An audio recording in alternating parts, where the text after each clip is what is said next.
On this episode of Our Little Warehome, you're going to learn how we received a $24,000 grant from the Panama City CRA to knock the stucco off the building and demo the back corner. Roll it!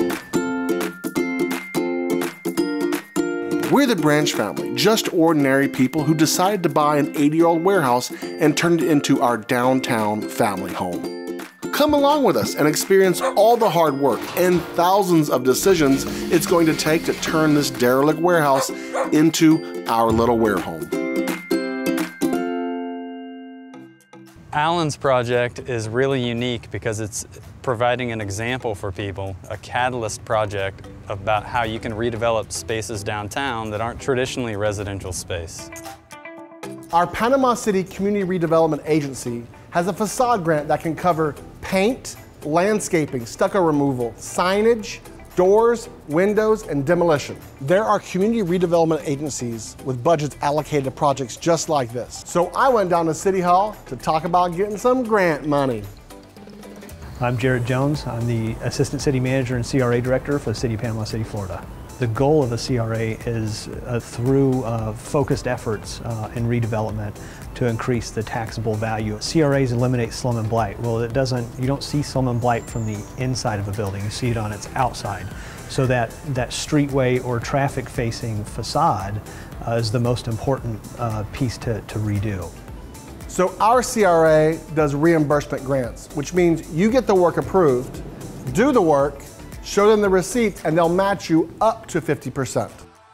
Under the guidelines of the CRA grant, we could have applied for windows and doors and paint, but we didn't, because then we have to get their approval for our choices in our home. And I don't want other people, no disrespect, to make design choices for our house.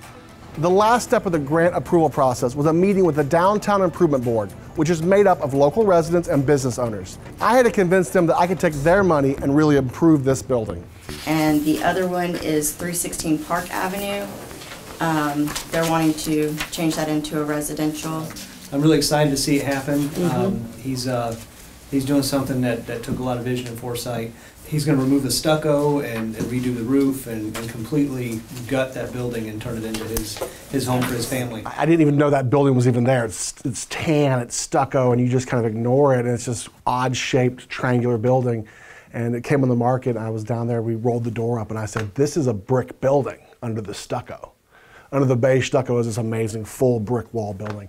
And I was like, we gotta get the stucco off this. We gotta buy this building, we gotta get the stucco off the walls. But over the next 6 months, we're gonna be putting a whole bunch of money into that building, taking it 2 stories. I'll have an office space there for my personal work.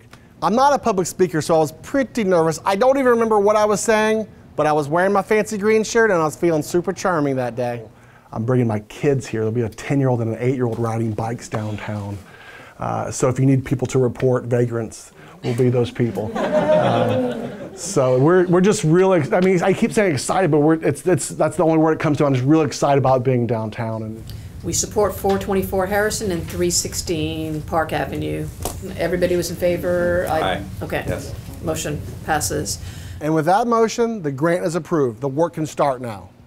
currently you're standing in our future kitchen. Behind me will be a large door once we tear this out that goes out into our patio area. Today we're bringing in a backhoe and a demo crew to tear off this whole area to build out our future patio.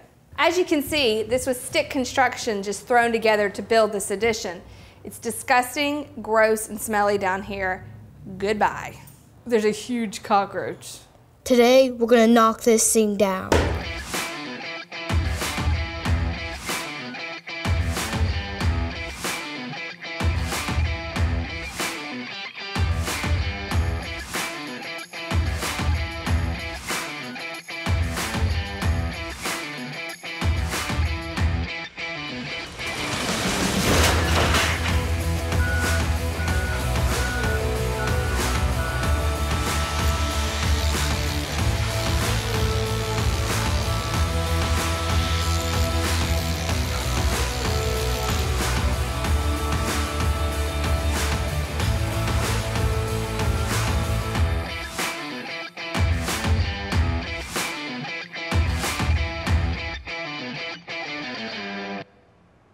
There are lots of cool parts about this building. One of my favorite parts are these corners. These are called pigeonholes.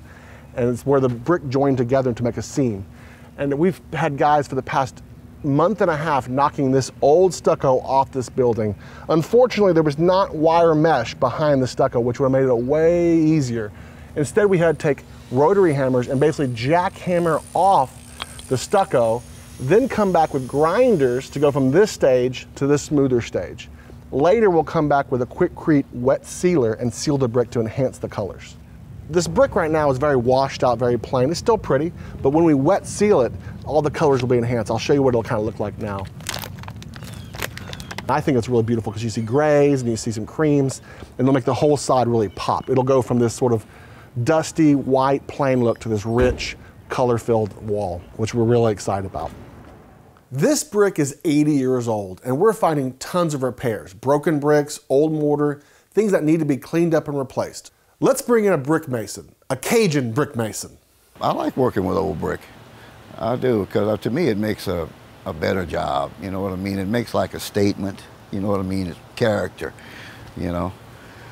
Well, this building right here is actually real old, and there wasn't really that many structural aspects that really needed to be done. It's just mainly patching up. It seems like the more you do, the more you find, you know what I mean? Taking out and repairing. So that's what I've been here the last 3 weeks doing, you know what I mean? Tearing out all broken bricks, and spots where you can see through the wall had to be, because the building's so old, you know what I mean? But actually, that's all I've been doing. This 80-year-old building had been used for storage for the past 70 years. We had to get the city to run sewer and water into the building. They charged us $4,000 for these impact fees. We had to get the local power company to run electricity to the building. That cost $2,500. Anna and I spent $6,500 just to get modern utilities run to the building.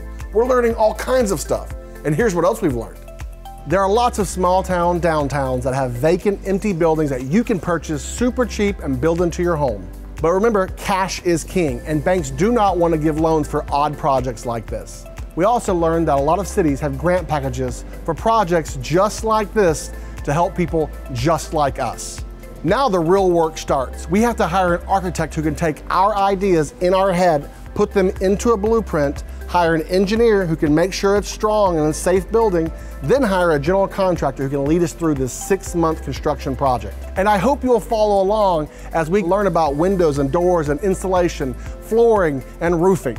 Stay tuned.